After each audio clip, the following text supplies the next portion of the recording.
Welcome back to the Future Self podcast. Welcome to another new episode. You and I sitting down, you might be in your car, on the treadmill, walking outdoors, lifting weights at the gym, or even tuning in from your lounge room. But today is you and I sitting down again, a personal episode. A solo episode, so I can speak a conversation with you that I think is so important to have. That can right then is so needed. So needed. I feel so brain dead this morning because where energy flows, progress grows. I have been putting so much time and energy into my training at the moment. And it is coming back on me in the later part of the weeks heavy. I feel slow today. I feel tired today. But I'm feeling very grateful and very happy with what I'm doing. So much running, so much road cycling, HIIT sessions, and lifting weights.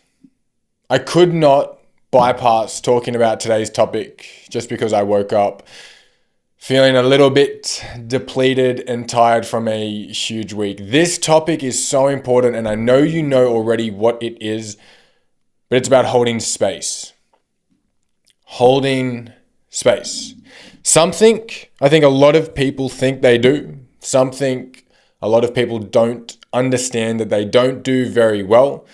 Something a lot of people actually just don't understand in general and are not very good with doing so, but something that is so crucial, so useful, and such a skill to practice and obtain for the benefit of you, your friends, your family, your partner, your colleagues, and those in your community. If I say to you, hold space for someone, what do you think that is? I'll give you a second now.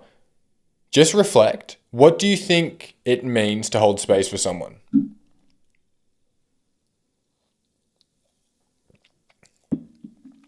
Now I'm going to ask you another question. I want you to visualize without defining words, so physical words, a picture in your brain. If I was to ask you to create a painting to put on your wall that represents what holding space looks like, what would that picture look like? What would it hold within the four walls of the frame? How would you depict in a physical image what holding space looks like?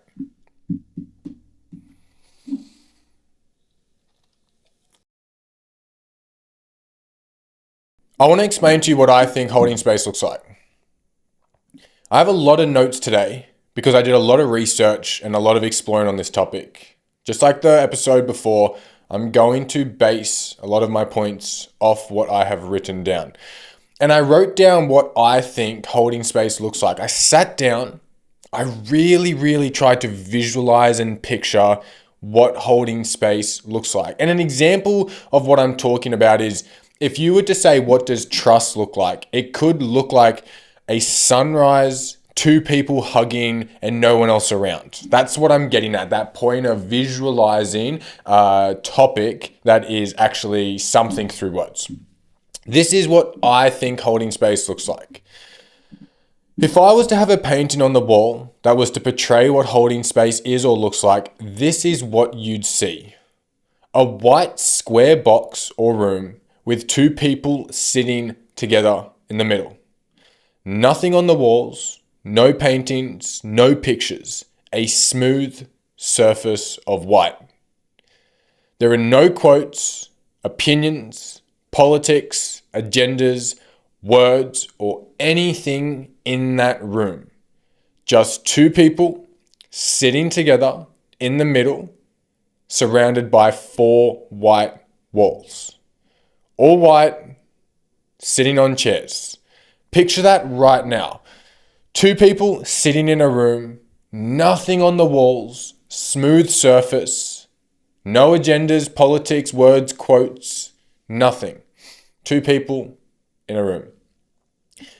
If I was to create a painting of what holding space looks like, that is exactly what I would put on my wall. Why is that? Holding space for someone is about being there, opinionless, objectiveless, agendaless, solutionless initially. It is being able to sit with someone calmly and just listen. So I wrote down, what do I think holding space for someone means? It is the act of being able to hold energy, words, emotions, or weight to help support, validate, or listen to someone, prioritizing them at that moment in time. In other words, it's a warm hug of let me put you first and really hear your words. It's a skill. It's not a personality trait. It is not something you're born with. It is a practice. It's not hard to practice it, but often what holding space is hard to do is rewire your inability or lack thereof from your life compounding not being able to hold space for someone. There's two really big topics here that I'm going to talk about, and it's what holding space can be, what does that look like, and what holding space isn't. Then there's a few examples, or there's one big example I list, and then there's some insights into how you can be better at holding space. So in today's short pod, solo episode between you and I, we're going to talk about what it can look like, what it doesn't really look like, an example of mine, and how you can practice it. What holding space can be. Allowing the ability for someone to share without needing something in return or them feeling that they owe it back to you. It can be allowing someone to speak and you hear their words, not just listening to be able to speak in turn.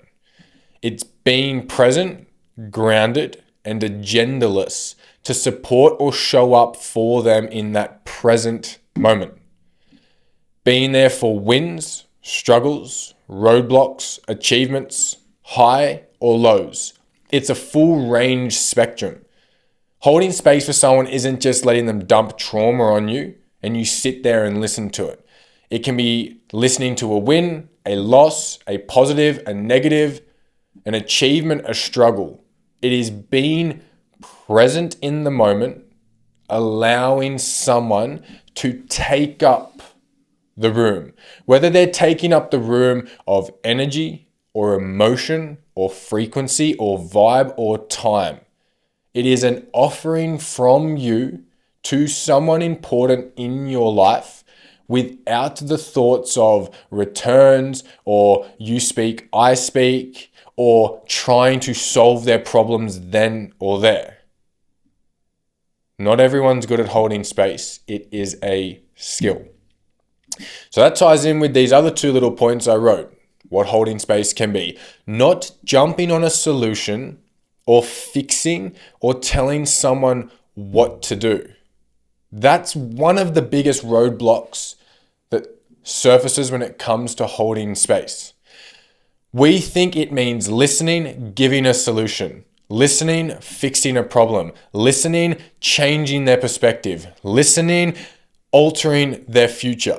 I am so guilty in the past for thinking I was holding space, but jumping on a solution immediately. Jumping to fixing the problem. Having a problem in your life at current, listening to someone's and not finding a way to squeeze yours in whilst they're explaining theirs. That last bit, those last 2 points, not listening to someone and giving solutions right away, not trying to fix their problem, but just being present, being with them in the moment, letting them speak, and then if they want a solution, we work on solutions. In the past, I was so guilty because I couldn't stand the idea of listening to someone complain or listening to someone tell me their problem and do nothing about it. But holding space is a skill, and it is very impactful in doing so alone. I would hear a problem, okay, change it. Fix it.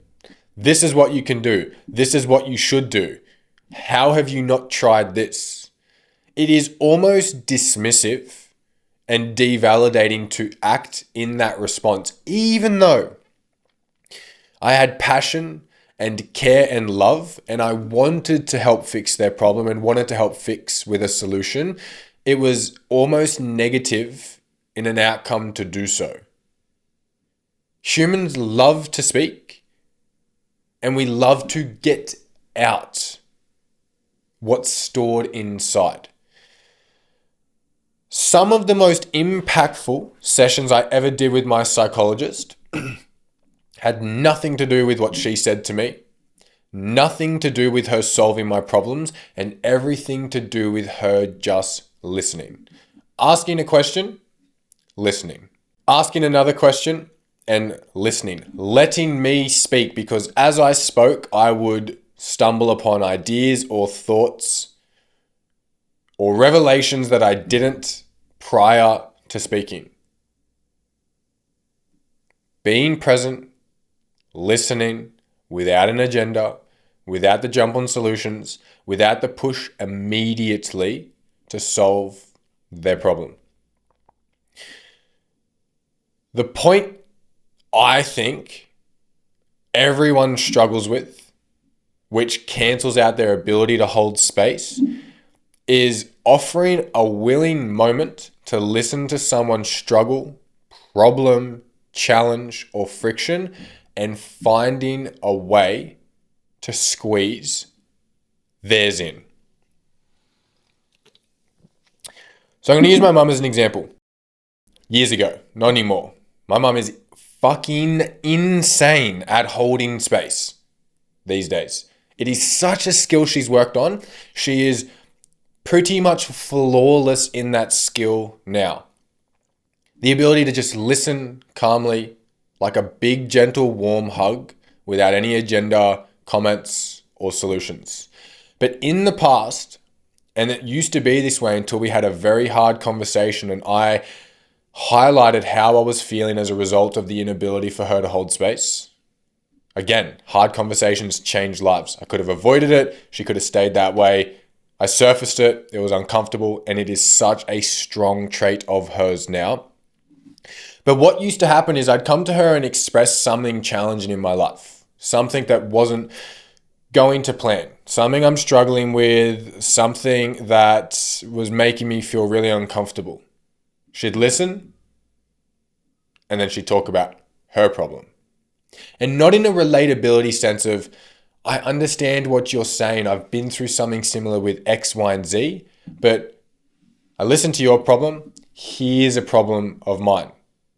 And what you see is people tend to try to tie in their challenge to make it relevant to the conversation, but not to assist you, but to allow themselves to speak about the challenge going on in their life right now. And it's not always a conscious thing. Oh, I listened to you fucking speak, now you listen to me. Often it's a subconscious response. Again, humans love to speak and share. We want to get what's in our brain out of our brain. It's a subconscious action. Here's an opportunity in a window, let me speak. So I might say, hey, I was really struggling with this friend this week, this and this popped up. And then she might say, oh, I was really struggling with one of my friends this week. Bang, bang, bang. Nothing relevant to the conversation except the friend tie, but the problems and the challenges weren't. So it wasn't a relatability inside and a warm hug of, I hear you, I've been through it. It was, oh, okay, well, that's your problem. Let me talk about mine.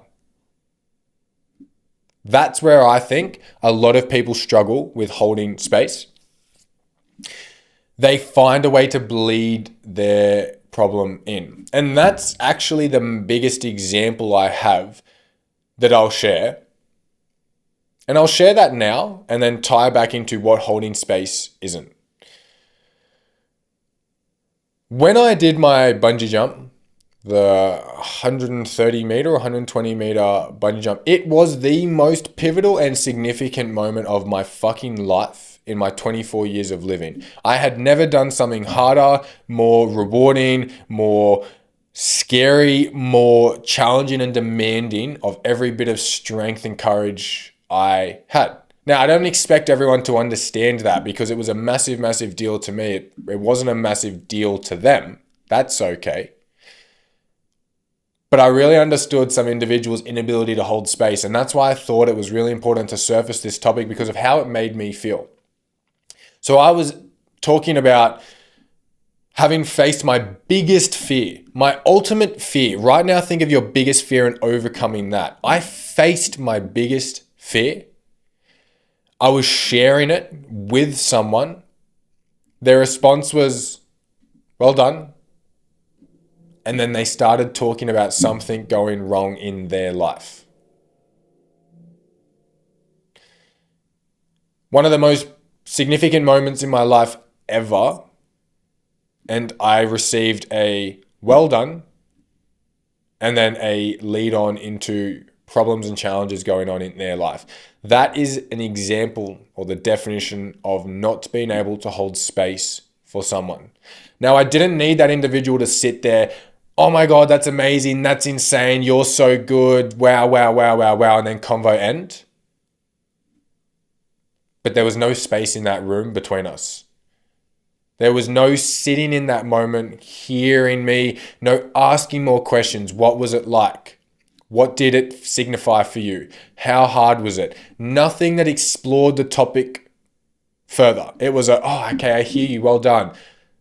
Push it to the side, no more depth, no more furthering on of the conversation. Let me talk about my problems. And I felt shit.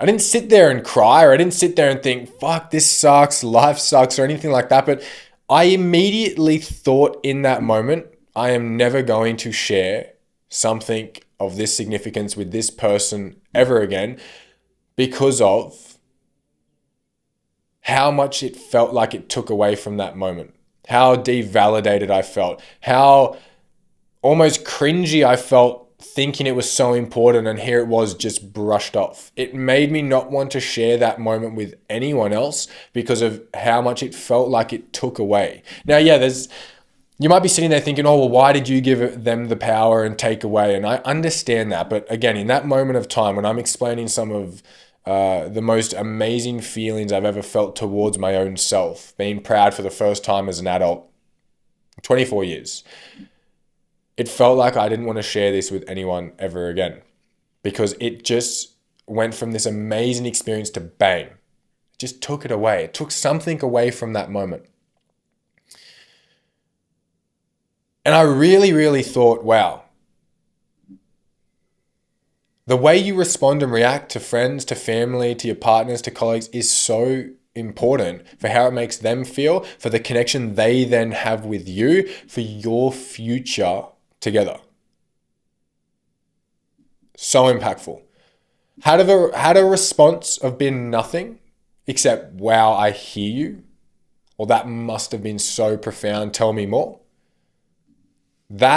What that would do for me and our relationship moving forwards would be so significant. What often is done is, oh, why was it such a big deal? Bang, cancels out holding space. Talk about their problem, cancels out holding space. Changes the topic, cancels out holding space. Doesn't ask another question, cancels out holding space.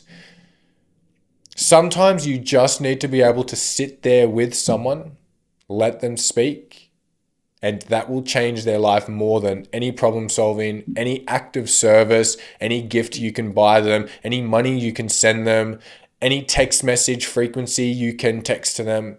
Just sitting, again, in the white room, two people, no words, no paintings, no pictures, no comments, and just listen. Think of a really tough moment in your life. Heartache, someone passing away, losing your job, placing second, not achieving the thing that you work so hard towards. I could almost guarantee in that moment, you just wanted to be around someone, you just wanted a hug from someone, or you just wanted to be able to share words with that person without hearing anything in return.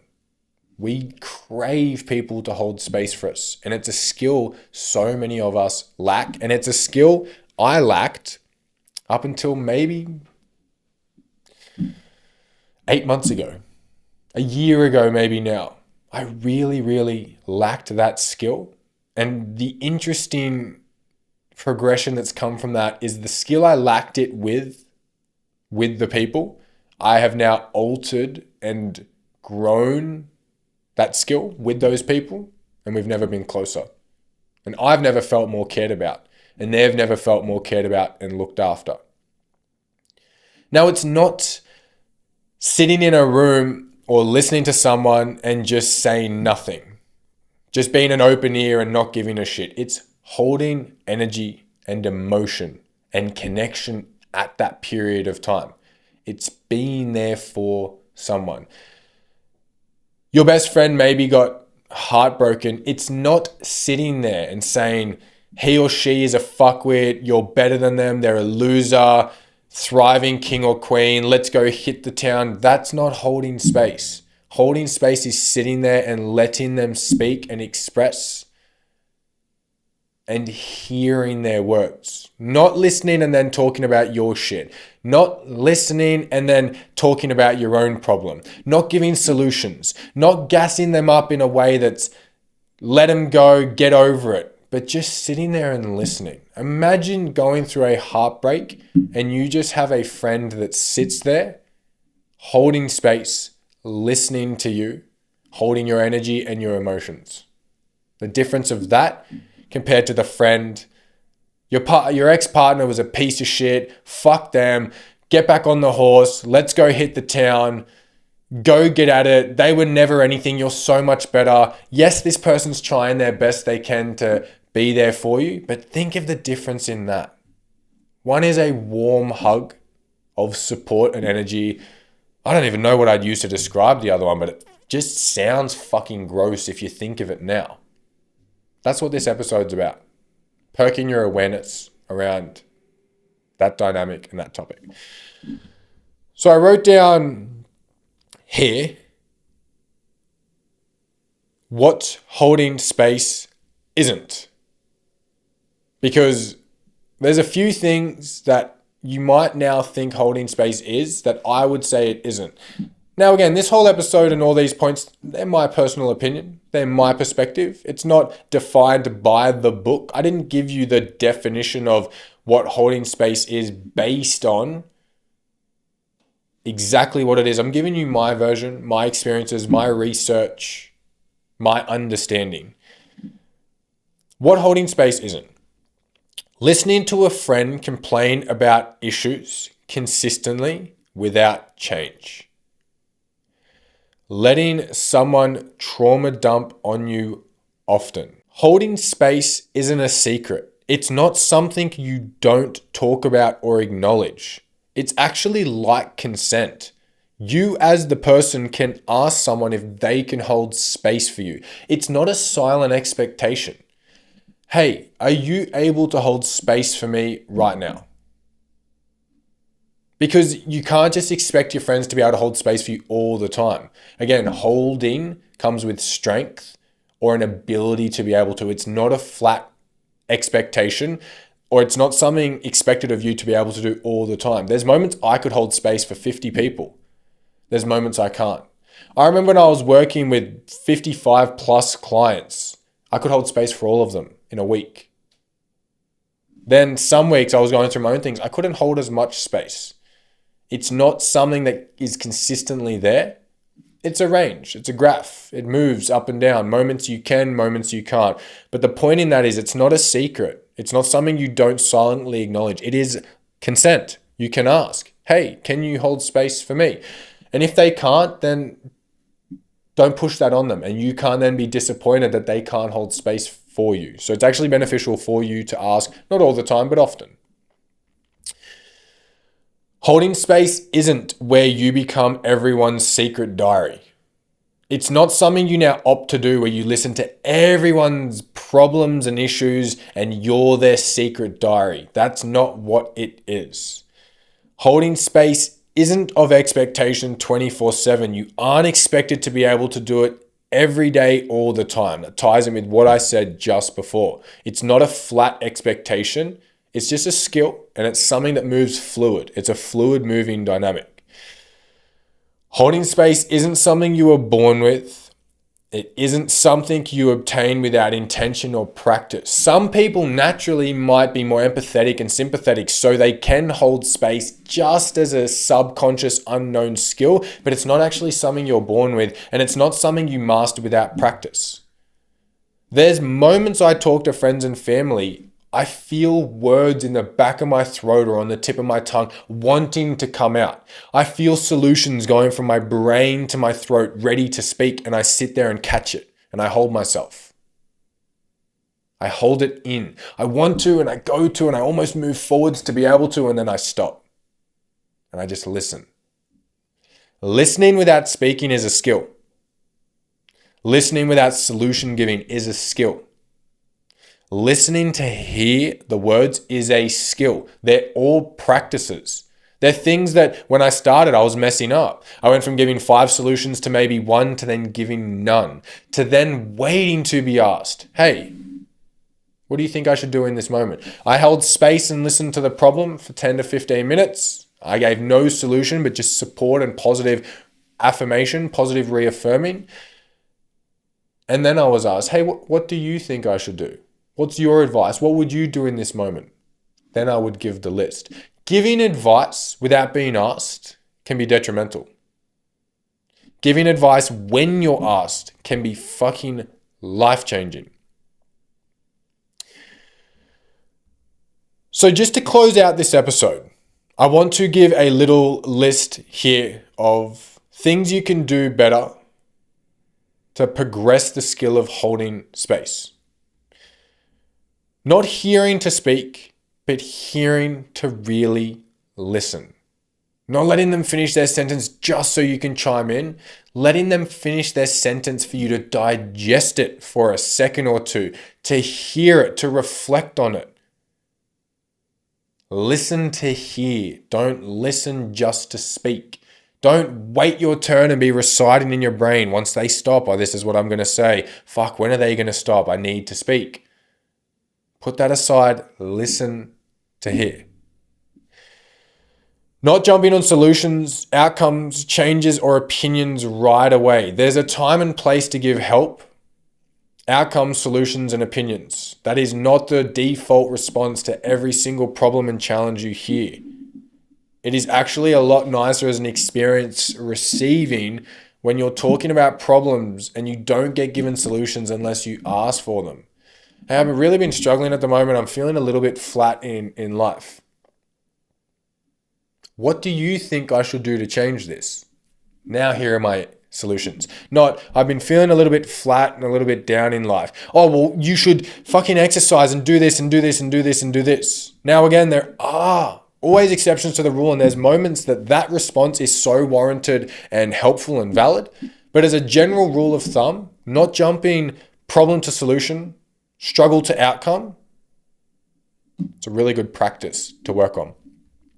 Not sharing or finding a way to share your issues when someone is sharing theirs. That, I think, is the most significant and important. Not finding a way to dose in your problems when someone's telling you theirs. Not finding a way for you to get off your chest when someone is getting something off theirs. You can do yours later. You can revisit yours in 5 minutes. You can double back. But someone's saying, hey, I'm really struggling this week. Oh, I'm really struggling because this, and this too. It's like, just listen to them, hold space, and then you can talk about yours. Staying on topic, furthering on that topic, not rushing to change to the interest of your wanted topic. It's real similar to dosing in your problems. If someone's expressing something, don't, again, be reciting in your brain what you're going to talk about next. Listen to hear. Ask a question about what they just said. Don't ask a question to push an agenda of a script you've pre-written or pre-thought about in your brain. If they're talking about something, hear it. Further on that topic. Don't go from, wow, you did a jump rock. Here are the problems in my life. What was that feeling like? What was going through your brain? What did you feel during it? What did you feel after it? What did this signify for you? Further the topic. Don't go from, that is so amazing, I'm so proud of you. This is what's been a struggle in my life at the moment. That is a script, a pre-writing of, fuck, when are they done speaking so I can talk about my issues? Be in the moment. A lot of holding space is learning to be present. Not hearing someone speak and thinking of the issue on Monday or what's coming up next week or the challenge that you experienced a month ago or something that's freaking you out in the weeks coming.